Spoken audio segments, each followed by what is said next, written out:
Yes, magandang araw po sa inyong lahat. No? Nako, ang gulo pala ng buko. Dapat ayusin ko buko. No? Anyway, um, nako, roller coaster ride po ang nangyari sa akin kahapon. No? At syempre, ang dami-daming fake news na lumabas sa Pilipinas kasi kwando ako daw ay naaresto, ek.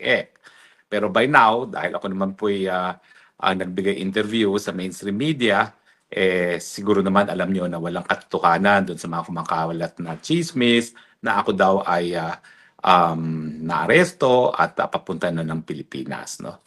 So anyway, once and for all, sa aking sariling Facebook at sa aking sariling YouTube channel, dito po tayo magsalita. Ano ba nangyari kahapon? Well, kahapon po ay talaga namang papunta ako ng Austria. Bakit ako papunta ng Austria? Kasi sinasabi po ng Dutch government, specifically may opisina na kinreate para sa pagpapatupad ng tinatawag ng tawag dito sa agreement na ito, ng Dublin Agreement, na pwede sila mag-facilitate yung paglipat doon sa bansa na magpoproseso ng aking asylum application. Dito po kasi sa Europe, dahil iisang political unit na sila under under the European Community at iisa ang kanilang visa system, no, na tinatawag na Schengen, meron silang rules para maiwasan yung paulit-ulit na pag-a-apply ng asylum. At yan po yung tinatawag na Dublin Rules.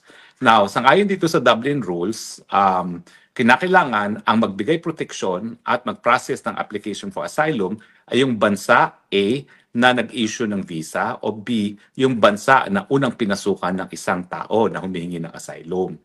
Now, nung ako po'y nagpunta rito nung March 13 ng taong nito para nga samahan si Tatay Digong, ang aking port of first entry po ay ang Netherlands. Kasi hindi naman po ako nanggaling sa ibang lugar sa Europe. Dumiretso po ako sa Europe, galing sa Asia, kung saan ako nanggaling nga, no? So, tama naman po ang ginawa ko na dito ako nag-apply ng asylum. Dahil unang-una, hindi ko naman po alam talaga yung Dublin Rules. Pangalawa, dahil dito po ako inabutan ng anunsyo ng gobyerno na ipapakancel ang aking passport, dito po ako nag-apply sa Netherlands. So anyway, kung maalala nyo, kasi nung Marsong yon matagal akong hindi nagpakita sa publiko at bigla na lang ako sumipot nung dinala nga dito si Tatay Digong, no? At nakasama ni VP Sara.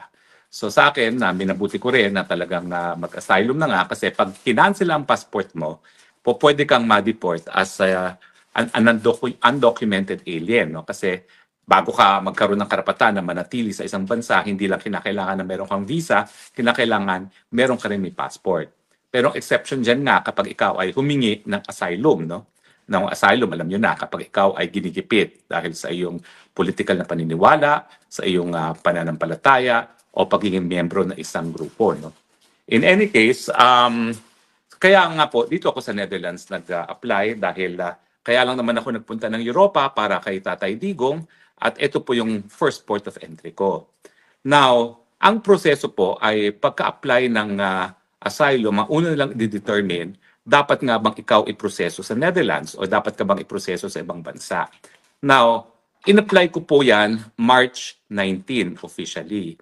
Pinatawag ako na interview, July na. At lumabas ang desisyon doon din ng buwan ng July. Pero mantakin ninyo ha, 5 linggo rin ako nagstay sa refugee camp, di naman ako pinatawag, tapos lumabas ako ng refugee camp, matapos ang ilang buwan na, March, April, okay? March, April, so umalis ako ng kampo April. So mga 2 buwan na akong hindi nakatira sa kampo, tsaka pa lang ako pinatawag sa interview. At nagulat nga ako dun sa interview dahil ang tinanong lang, sino ba nag-issue ng visa mo? Austria. Paano ka ba pumasok ng Netherlands noong March 13? Dahil doon sa visa na in-issue ng Austria. Tapos sinabi sa akin na ayon sa Dublin Rules talaga, pag ikaw ay merong passport at merong visa, kinakailangan doon ka sa bansang issue ng visa ipoproseso. Hindi naman ibig sabihin na doon ka dapat lang mag-apply.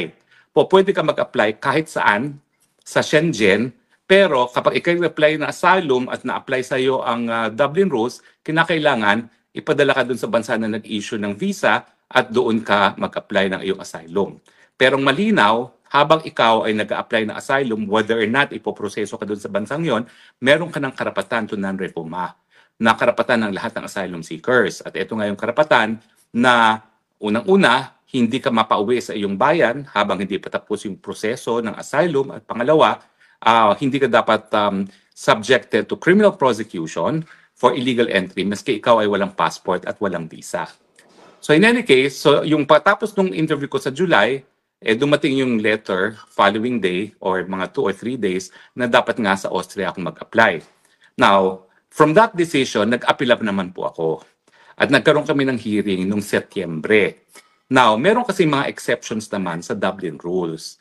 Ang mga exception naman kasi sa Dublin Rules, yung Dublin Rules naman, ang dahilan lang yan para walang forum shopping. Para iisa lang ang magdedesisyon para sa buong EU, sa buong Schengen area, kung ikaw ay qualified nga sa asylum o hindi.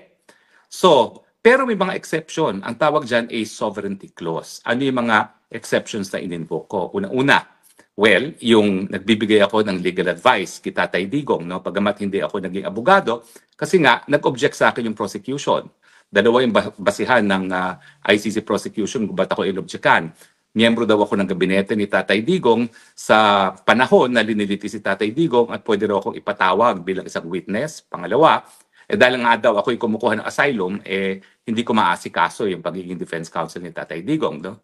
Pero sa Pilipinas naman po, ang pagbibigay ng legal advice ay practice of law na. So sa akin, kinukonsider ko pa rin na kliyente ko si Tatay Digong dahil sa mulat-mula, 2017 pa lamang, ako na nagbibigay ng legal advice sa kanya tungkol sa ICC. 2017 pa lang po. No? At in fact, noong 2018, ako rin ang nagtalumpati sa ICC Assembly of State Parties na nagbigay babala na kung gagamitin ang ICC bilang sandata ng mga kalaban ni Tatay Digong para siya ay guluhin at parusahan sa kanyang mga ginagawa na sa tingin naman niya ay obligasyon niya bilang presidente. Ito nga po yung war on drugs, bibitiw at bibitiw ang Pilipinas no, sa pagiging miyembro ng ICC na ginawa naman natin later on. Bukod pa dyan, ang sabi ko nga, meron din ako isang kliyente rito sa Antwerp, 1 hour away. Ito si Distress Mother. Naalala niyo na si Distress Mother? Yan yung kanyang mga anak ay kinidnap sa Turkey sa pamamagitan ni Lisa Araneta Marcos. Na kapag kami naman ay nalayo, dahil malayo ang Austria sa Belgium, sa Antwerp, na 1 hour away lang from The Hague, masisira yung aming attorney-client relationship. Pero ang pinaka-importante ay meron na akong personal life sa The Hague. Ano ibig sabihin ng personal life? Meron na po akong community.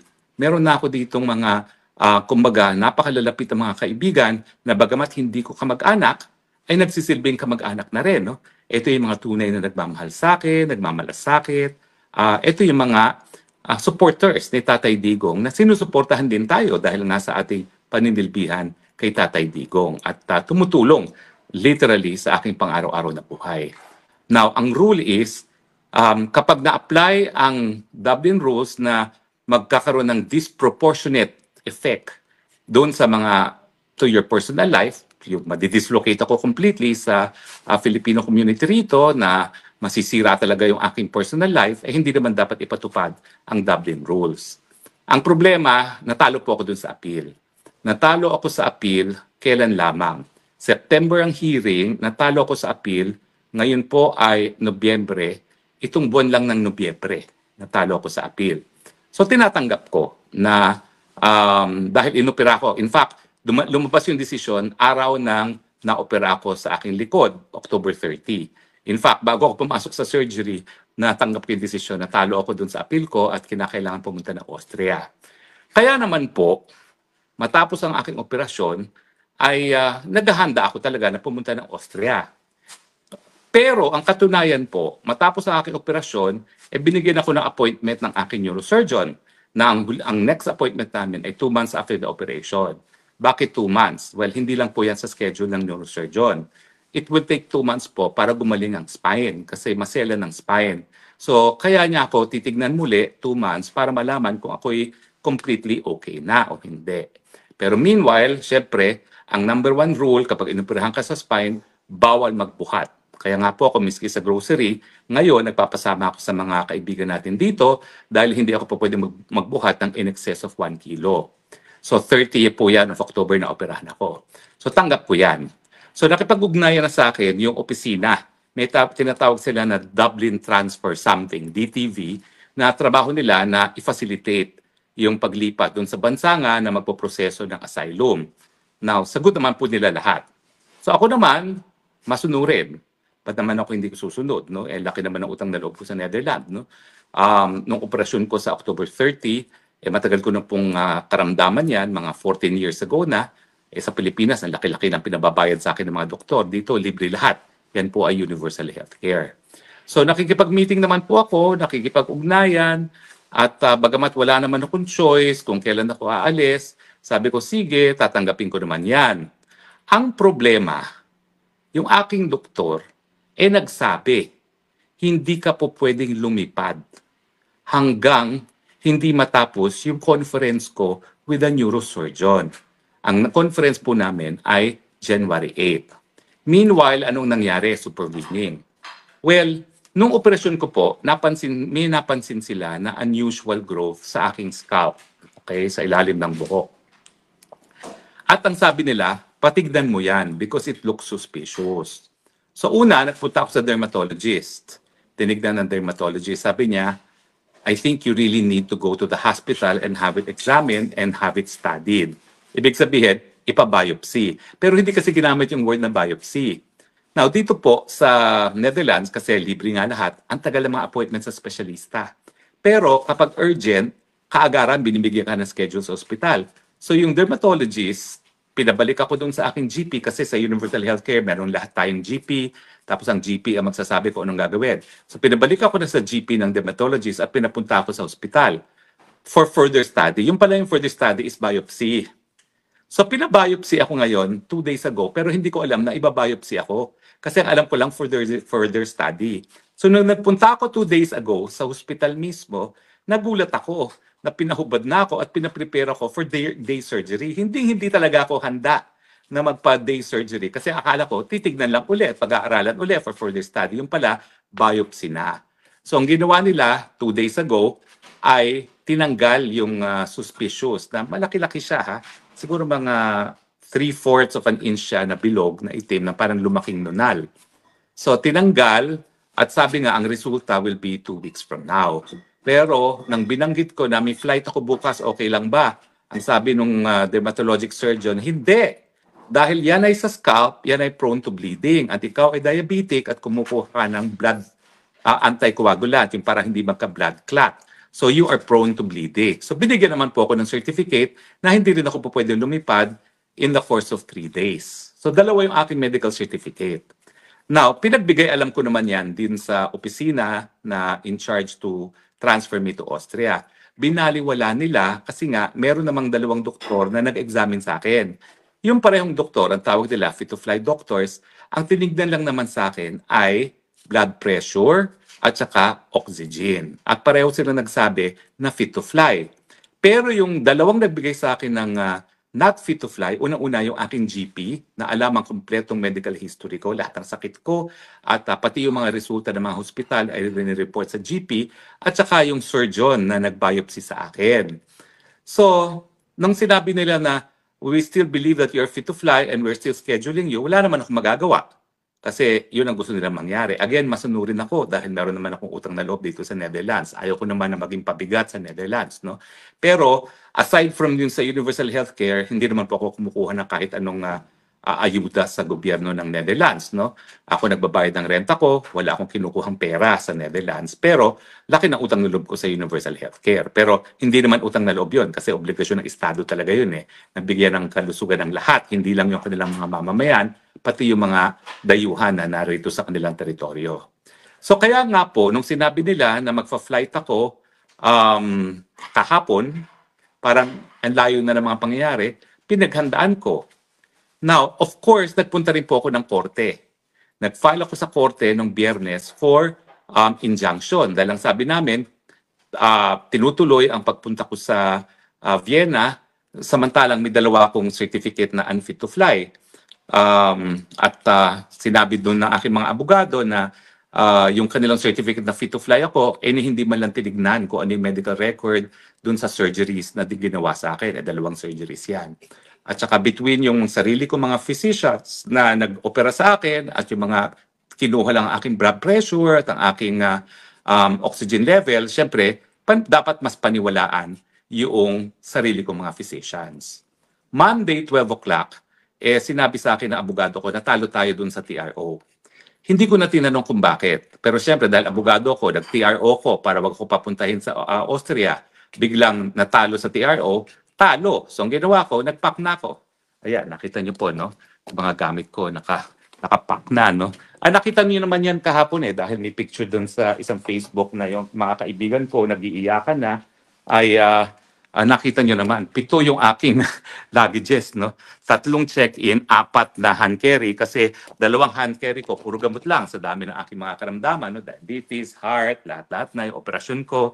At saka importante na hawak-hawak ko yung prescription kasi meron akong mga talagang by prescription only painkillers, yung mga opioids, no? Pero hindi ko naman po ginagamit yan. Pero that's prescribed.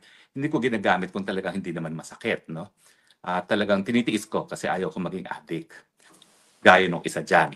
So in any case, so talaga sinarado ko na po. Wala na akong supply sa kusina, kaya ngayon po nag-grocery ako. Naka 100 euros ako dahil ubos na lahat ng supply ko. Tapos malinis na ang aking apartment. Tapos nagpaalamanan na kami, no? Pero ako naman, nagdadasal pa rin sa Panginoon na miski natalo na sa kaso, ang iniisip ko naman bilang isang abogado, paano naman magagawa na isang airline na paliparin ako na meron akong certificate na I'm unfit to fly.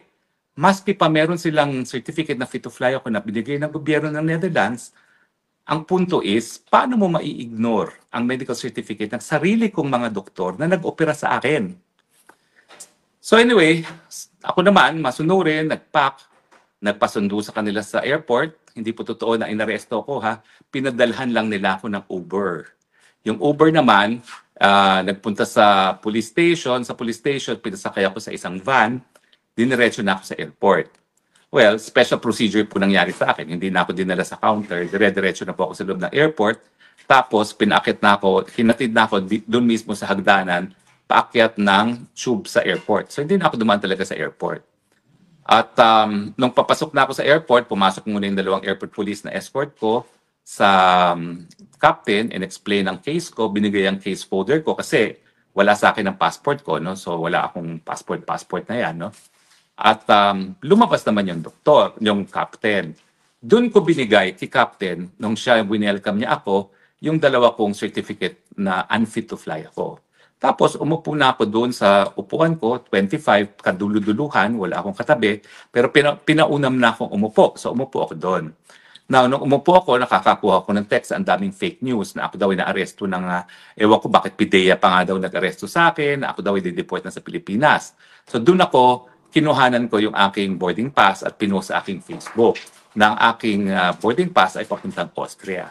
So actually, bago dumating ang mga tao, tinawagan ko yung mga kaibigan ko, nag-iyakan na naman kami. Sa totoo lang po, noong September 21, matapos yung malaking rally, nag-iyakan na kami kasi akala ko uwi na ako at mawawala na si Marcos. No? Iyakan blues. Pero matapos ng 1 linggo, sabi ko, balik luha tayo lahat.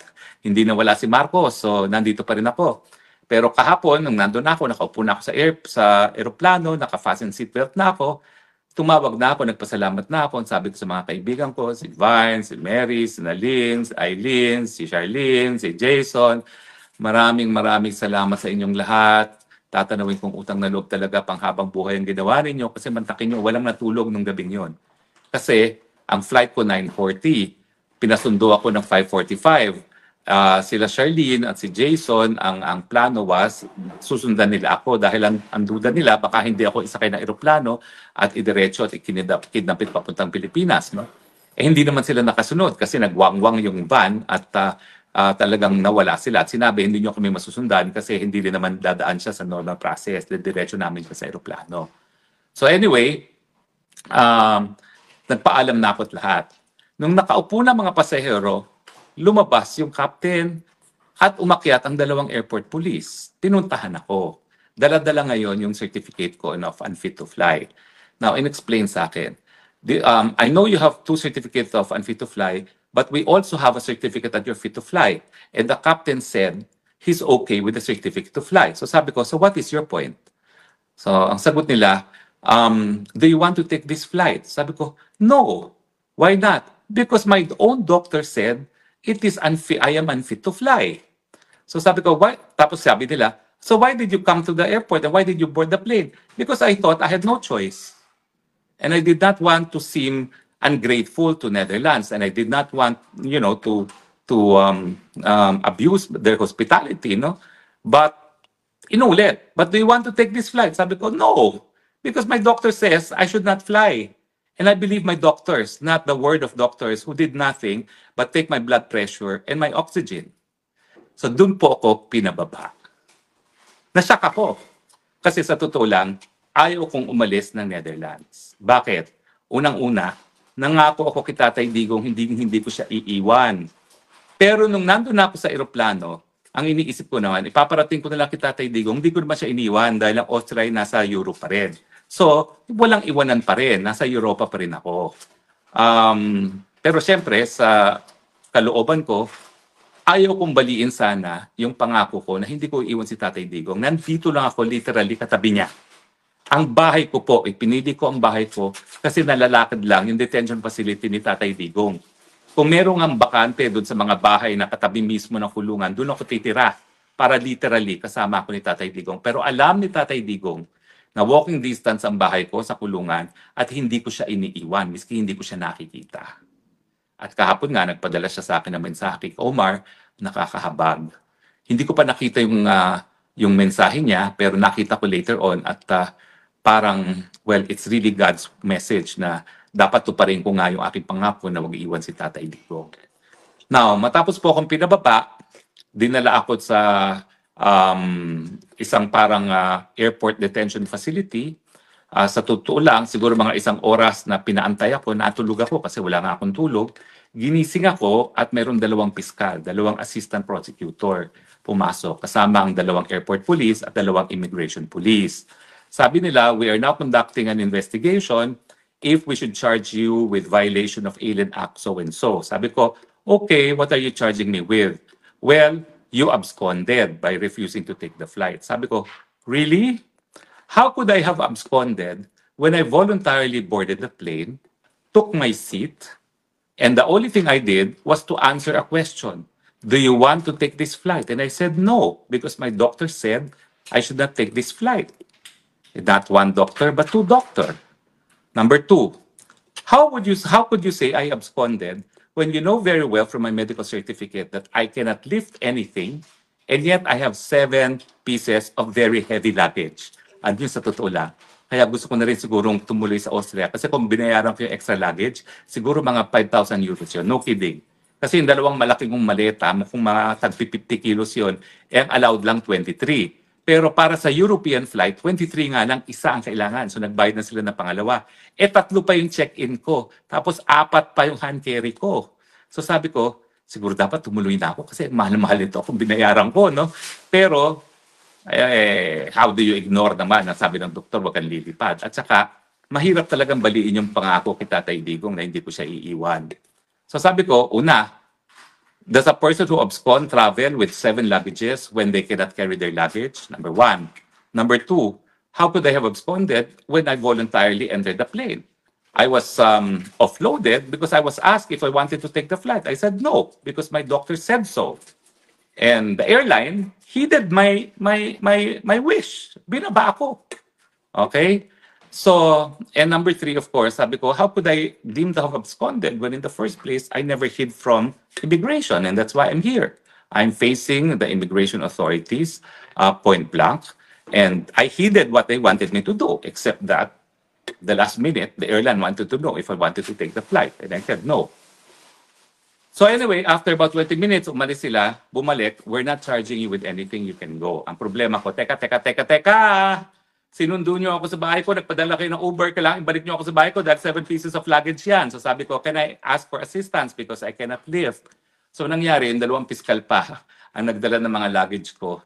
Hinatid ako dun sa labas ng airport kung saan sinundo na ako ng aking mga kaibigan. No? Makikita nyo yung very emotional reunion namin kay Vine, kay Mary, kay Estela, sino pa ba? Vine, Mary, Estela, Nalin, Charlene, at saka si Jason. No? Yun yung mga kasama ko talaga sa airport. No? At after that, uwian na. Okay? So yun talaga po ang nangyari. Wala pong pag-aresto. Okay? Sinundo nga ako Uber. Cheap lang ako eh. Kasi tinanong nila, pwede bang i-meet ka na lang namin sa airport? Pero sabi ko, ayaw kong umalis, ayaw kong iwanan sa hindi kong paggagastosin yung pa Uber, edi pasundo nila ako. Kaya sinundo ako. Tapos, ayun nga po, wala po ako sinuway sa sinasabi nila. Sunod lang ako ng sunod. Kaya lang, nung tinanong ako, upon the instance of the captain, kailangan sumagot ako. Now, bukas po, meron na naman kaming pagpupulong ng immigration at hindi ko po alam kung anong susunod na hakbang. Meron lang po kasi hanggang 10th of December ang Netherlands sa ipadala sa Austria. Otherwise, under the Dublin rules, Netherlands lang dapat mag-process ng aking asylum. Nagpapasalamat nga pala po ako, hindi lang dun sa lahat ng mga nagmamahal sa akin na nagdasal para sa what is best for me. And I think the Lord has said that what is best for me is to stay momentarily in the Netherlands and not to take that flight. No?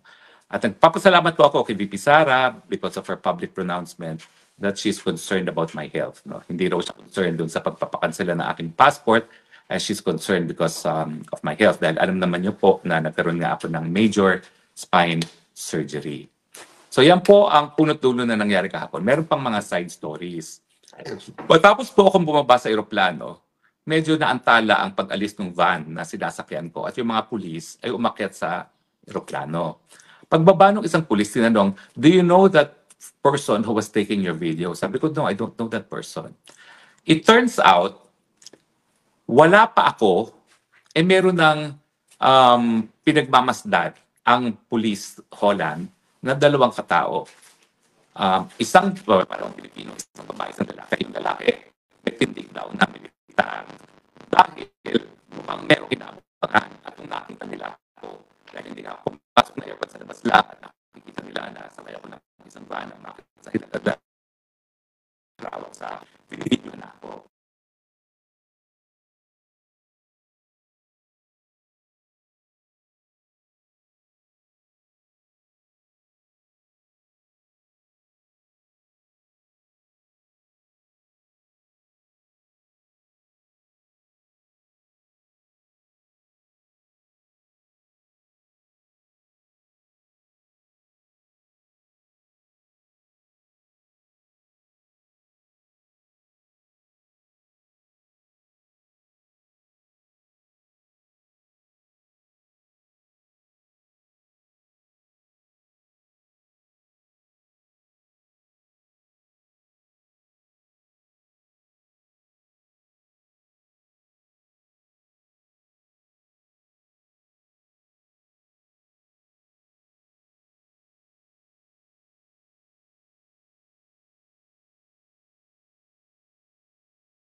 Hi.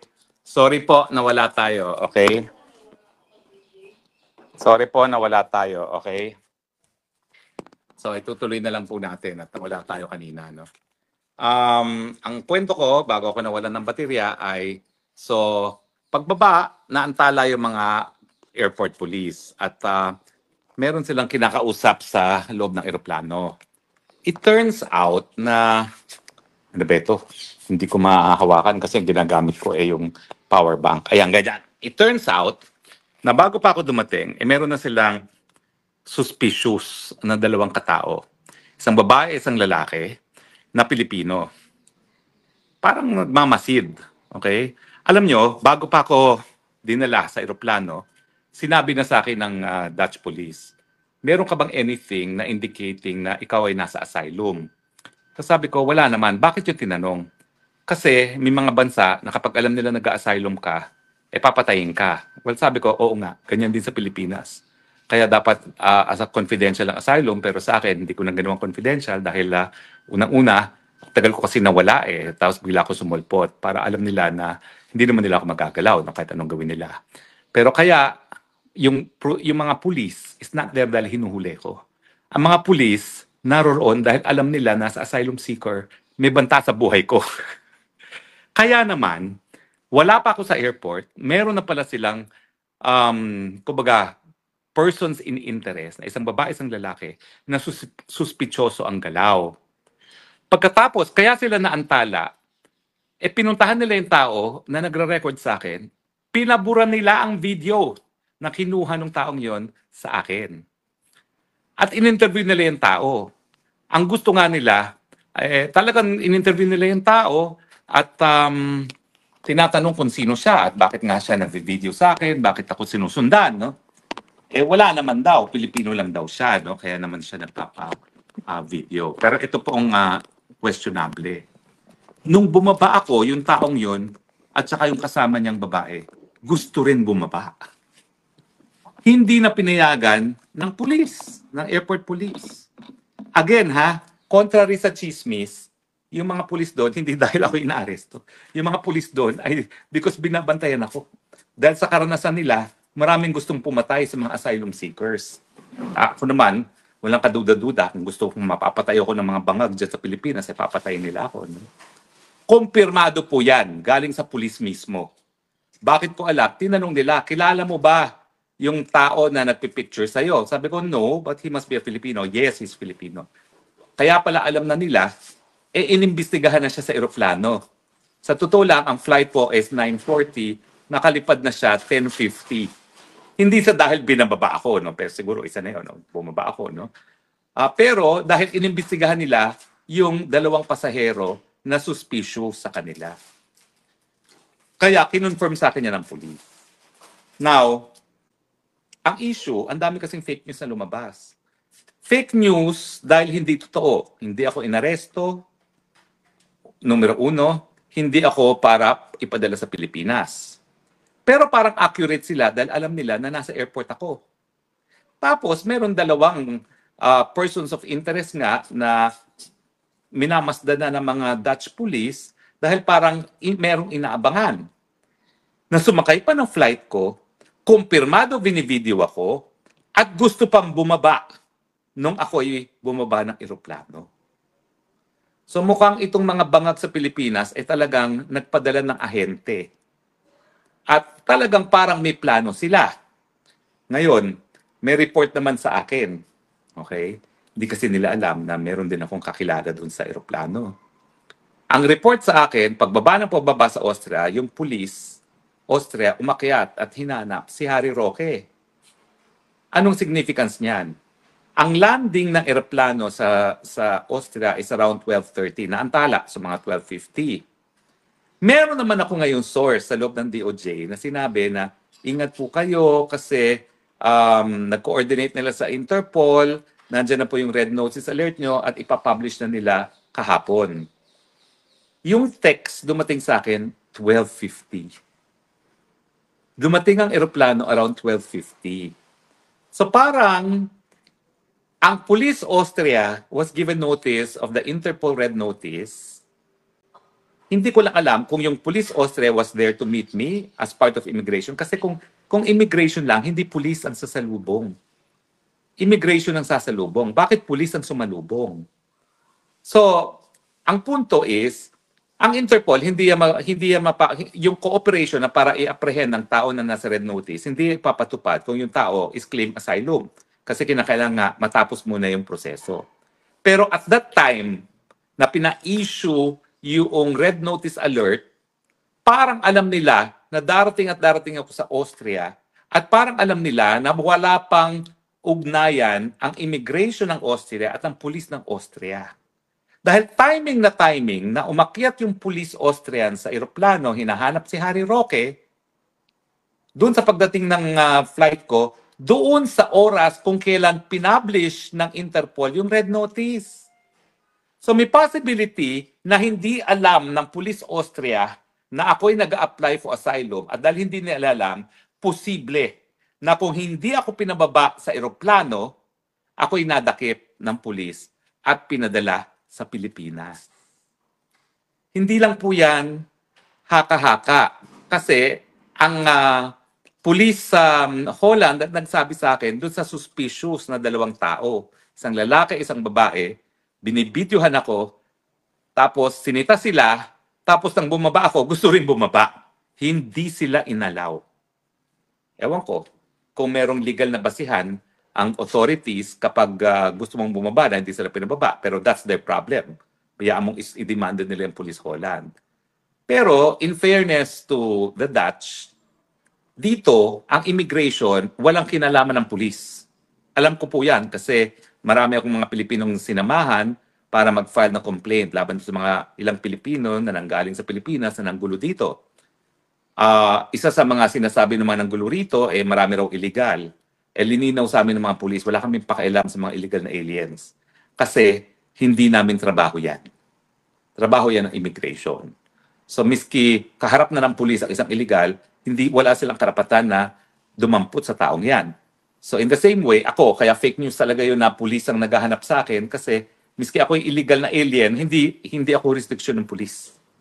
Kaya ako may pulis, binabantayan ako para sa sarili kong seguridad dahil alam nila na kapag asylum seeker, merong gustong pumatay o sumakit sa pagkatao ng isang asylum seeker. Pero yung mga pangyayari na na-publish, sabi nung aking informant, na-publish yung red notice alert kasabay ng paglanding ko sa airport at yung pagsundo ng isang police Austria sa akin, nakapagtataka. Kasi dapat ang susundo lang sa akin, immigration, hindi police. So posible talaga na kaya sila na humingi ng red notice alert at the time they did was alam nila kung kailan dapat ako napunta sa Austria. At doon nila ako kukunin habang wala pang ugnayan ang Austrian police at ang Austrian immigration na ako ay isang asylum seeker. And that is why, alam nyo, God is good. Masunurin ako. Kasi bilang dating opisyal ni Tatay Digong, ayaw ko namang maging illegal kahit saan ako pumunta. Kaya sunod-sunuran lang ako sa otoridad dito. Sabi nila, kailangan ako pumunta ng Austria. I exhausted all legal remedies. When I lost, sige, susunod ako. Ano pang gagawin ko? Di ba? Wala. Abogado kong tao naman. Despite the fact na sumunod ako, nakaupo na ako, napababa ako. And I think God had a reason. Dahil nga, kinonfirm ng police na mayroong mga mamatsyag sa akin at in-interview pa nila at sinita at pinabura pa ang videos na kinuha nila sa akin. Tapos nga, ayun nga, na-publish sa Interpol at 12:50 ata at naglanding ang eroplano at 12:50 na sinusundo ako ng isang Austrian police. Diba? Too much of a coincidence naman. So anyway, God is good. He has a purpose kung bakit hindi niya ako pinasakay ng eroplano. Hindi ko alam kung papayagan ako ng Panginoon manatili pa sa Netherlands kasi Netherlands only has until December 10 para ako'y mapapunta sa Austria. Bukas may conference ako sa supervisor daw nung opisina in charge of transferring me to Austria. I'm sure they will try their best to have me transferred to Austria. Ako naman, I'm not resisting. I'm just asserting medical condition, no? So, kung sila magpupumilit, wala akong magagawa. In the same way na, wala naman akong magawa. Sumakay ako ng eroplano. Kaya lang, ayaw magkaroon ng legal liability ng eroplano. Ang duda ko, baka pagpilitin nila sa kotse. Mas masama po ang kotse sa aking kondisyon, yung opera sa spine, kasi yan ang pinakabawal na posisyon, yung nakaupo. Mas mabuti pang naglalakad kaysa sa nakaupo. Dahil yung inopera po sa akin ay yung tinatawag na L5, yung pinakamababa na parte ng spine. No? So anyway, God is good. Alam niyo po, nung ako po inopera na malayo sa aking pamilya at aking mga mahal sa buhay, talaga naiyak naman po ako bago ako ipasok sa operating room. Pero dahil ako bilang isang Kristiyano, ang paulit-ulit ko lang sinasabi, hanggang ako'y patulugin ng mga doktor. Psalm 23. The Lord is my shepherd, I shall not want. And then yung last verse niya, surely goodness and mercy shall follow me the rest of my life. So ako po, hindi ko po alam. Kahapon po, nung ako po ay nakasakay na sa van, papunta na ng airport, nagwangwang ng van, tinanong ko sarili ko, saan kaya nila ako dadalhin? Nung paakit na po ako ng stairs, papunta ng aeroplano, are you sure you are bringing me to Austria and not to the Philippines? Yes, pinakita naman sa akin yung boarding pass. Pero talagang nung nasa van ako at paakit ako ng aeroplano na may duda na ako na baka papunta na nga ako ng Maynila, no? Again, isa lang po ang aking binabagkit. The Lord is my shepherd, I shall not want. Surely, goodness and mercy shall follow me for the rest of my life. Yan na po ang aking motto. Nagawa ko na po ang lahat na aking gawin at ang mga susunod na pangyayari, that depends on God's will. Thine will be done. Hindi ko po akalain na darating ako sa punto na para akong pastor na nagbibigay testimonya. Pero mula po nang umalis ako ng Pilipinas, na akala ko 3.5 hours lamang, naging 9.5 hours dahil matindi po yung kondisyon ng pagbiyahe, hanggang sa paninirahan ko sa dalawang bansa na nagtatago sa Rehimen Marcos, hanggang nakarating ako dito sa Netherlands, hanggang kahapon na tinanggap ko na papunta na ako ng Austria na hindi naman natuloy. I have left my faith to God and I have full faith in Him that He will not forsake me. Kaya nga po, ako po'y nagpapatunay. Number 1, palagi po tayo magdadasal. Sabi ng Panginoon, if two or more of you come together and seek my help, I will help. And of course, ang sabi po niya, I will not forsake you. So hanggang dyan na lang po siguro. And I will end by reciting what I always recite kapag alam kong nagawa ko na lahat at hindi ko na alam kung ano pang mangyayari. The Lord is my shepherd, I shall not want. Surely, goodness and mercy shall follow me for the rest of my life. Bago po ako magtapos, papasalamat po ako uli sa aking mga nagmamahal dito sa Dahig. Nag-iyakan na po kami. Ayoko na pong isa-isahin ang mga pangalan nila dahil I may omit at that will be sinful. Alam niyo po kung sino kayo. Mahal ko po kayong lahat. Magpapakamatay po ako para sa inyo. Alam niyo po yan. I love you and I thank you. I do not know what will happen to me. Who knows? Maybe the Lord will take me sooner than I expect. But I'm confident that I'm ready for anything. I've lived the life, I have served the nation well, and I look forward to what He promised, that goodness and mercy shall follow me for the rest of my life. Salamat nga pala po sa inyo. Patuloy na pagtangkilik at pagtiwala sa akin. It means a lot po. Maraming salamat. And tinatanaw ko pong utang na loob, yung pagtiwala at pagsuporta niyo sa akin. Hanggang dito na po muna. Hindi naman po tayo mawawala. I don't think it's God's wish na mawawala pa tayo. So, as I've always ended my Spokes Hours, maraming salamat po. I have no other country than the Philippines. And therefore, the Philippines is the only country that I will love. God bless the Philippines. God bless all of us. Salamat po.